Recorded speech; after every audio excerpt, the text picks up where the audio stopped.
Oke, gini Bu ya. Jadi akibat putusnya perkawinan ya, bagi anak itu penting sekali untuk dipahami Bu.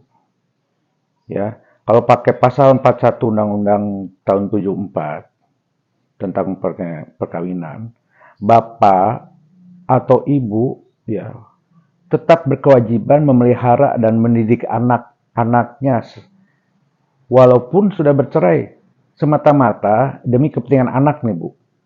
Ya, terus terkait biaya-biaya gimana? Nah, dengar ya Bu ya, ini penting sekali dipahami ya, karena banyak sekali kesalahpahaman di masyarakat. Ya, ini masih ya pasal 41 Undang-Undang Nomor 1 tahun 74. Ya, Bapak ya undang-undang ini menyatakan Bapak bertanggung jawab atas semua biaya pemeliharaan dan pendidikan yang diperlukan anak.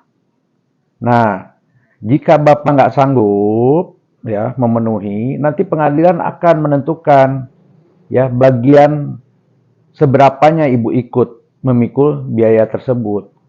Ya, jadi tetap tuh ya, tetap biaya itu ditanggung oleh anak. Ya. Terus kemudian ini Bu, yang harus diingat Bu ya.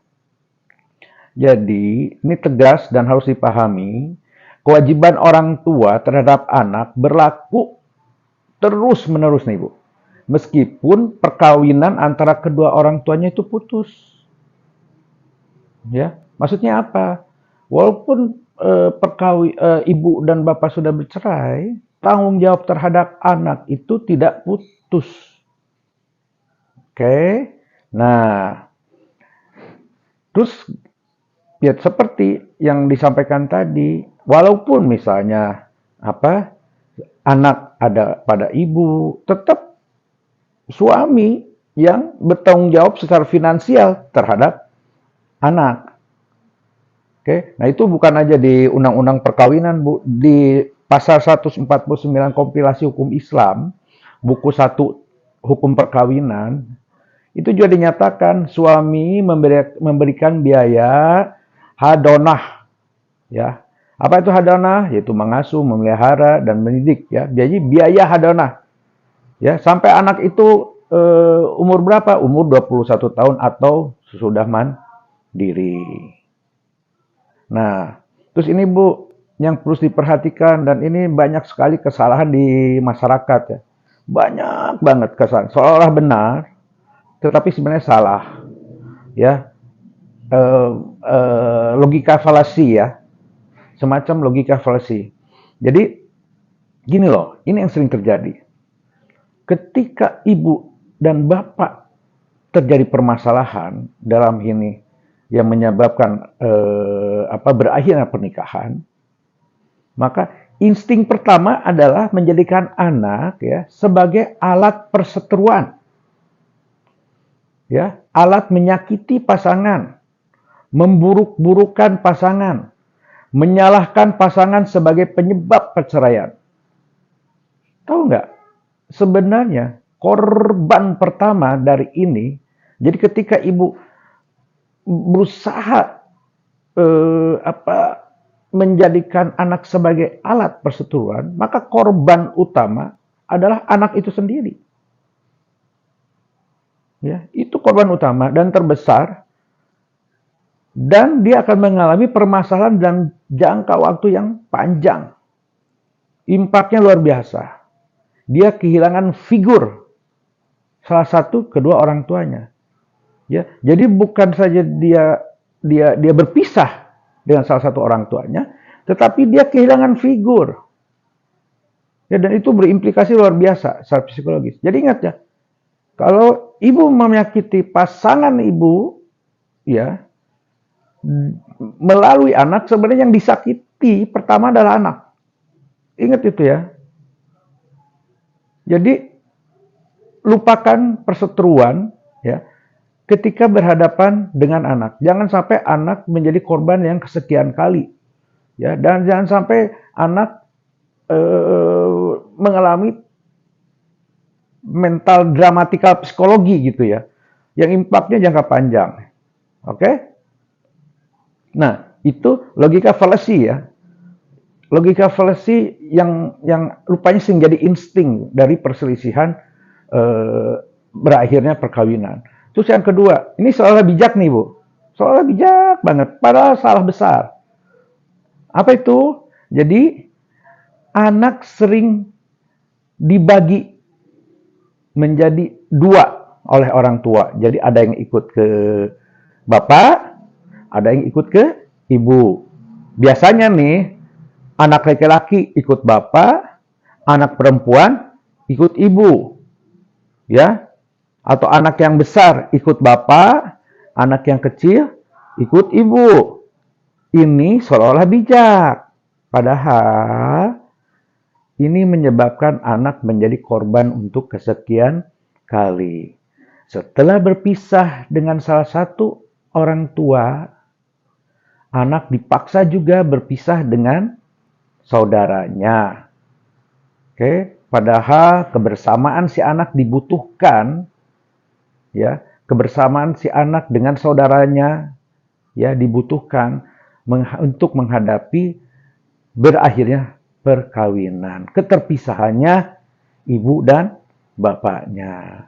Ada juga ya hal lain yang implikasinya luar biasa, ya, adalah ada perasaan anak diabaikan oleh salah satu orang tuanya yang tidak mengasuhnya. Oke? Jadi anak yang ikut ibu merasa diabaikan oleh bapaknya. Anak yang ikut bapak merasa diabaikan oleh ibunya. Ini implikasinya luar biasa. Sekali lagi, inilah logika fallacy ya. Oke. Terus ini jadi sering juga kesalahan umum. Sering dinyatakan oleh masyarakat, tanggung jawab keuangan berada pada orang tua yang memelihara.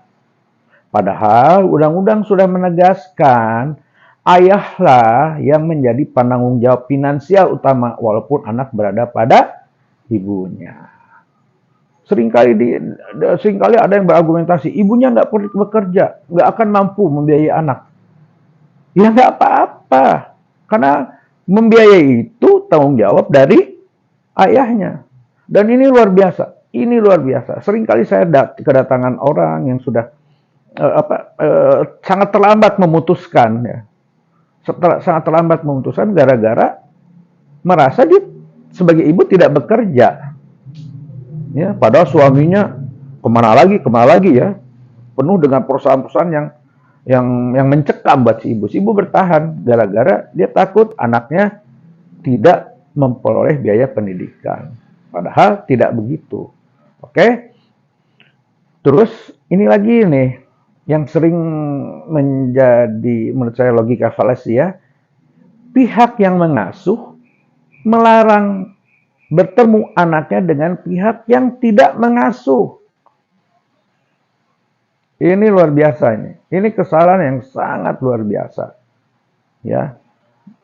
Biasanya karena ada perseteruan masa lalu, ya. Ada trauma masa lalu, ya. Atau ada perasaan-perasaan negatif di masa lalu terhadap pasangan sehingga kemudian diputuskan anak tidak boleh bertemu dengan mantan pasangan. Padahal ya kembali lagi si anak menjadi korban. Ya, dan implikasinya luar biasa. Implikasinya luar biasa ya, secara psikologis, mental ya. Itu luar biasa. Oke? Nah, sebenarnya ada juga kesalahan umum ya. Jadi ini saya sering nyebutnya profesional logika fallacy. Apa? Jadi penegak hukum bahkan bukan hanya masyarakat umum, bahkan penegak hukum saya lihat di dalamnya ada lawyer, ada juga hakim, itu memunculkan istilah yang seolah-olah benar. Padahal menurut saya sesat-sesatnya adalah istilah perselisihan hak asuh. Ya. Karena gini, sebenarnya tidak perlu ada istilah perselisihan hak asuh. Karena kedua-duanya memang harus mengasuh. Terminologi yang tepat di undang-undang adalah ya, kewajiban mengasuh ada pada kedua orang tua. Oke? Nah, saya sebenarnya pengen mengganti ya dari pembicaraan umum, bukan perselisihan hak asuh, Bu, tapi perselisihan tempat tinggal, atau di undang-undang menyebutkan perselisihan penguasaan anak, ya. Atau di hukum Islam ada istilahnya tuh, itu perselisihan tempat pemeliharaan anak, ya. Jadi sekali lagi ini yang harus dipahami, ya. Walaupun dunia hukum, penegak hukum, lawyer dan hakim gitu ya, dan penegak hukum lainnya sudah kadung salah ya dengan menciptakan atau mempopulerkan istilah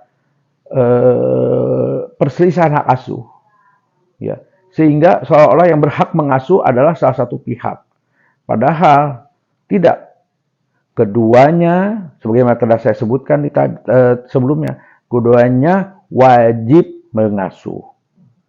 Oke, tinggal tanggung jawab finansial memang ada pada ayah. Kalau ayah kurang mampu, ibu boleh membantu. Oke, bisa dipahami ya? Oke, hati-hati nih, hati-hati ya untuk memahaminya. Salah paham, implikasinya luar biasa. Oke ya, thank you.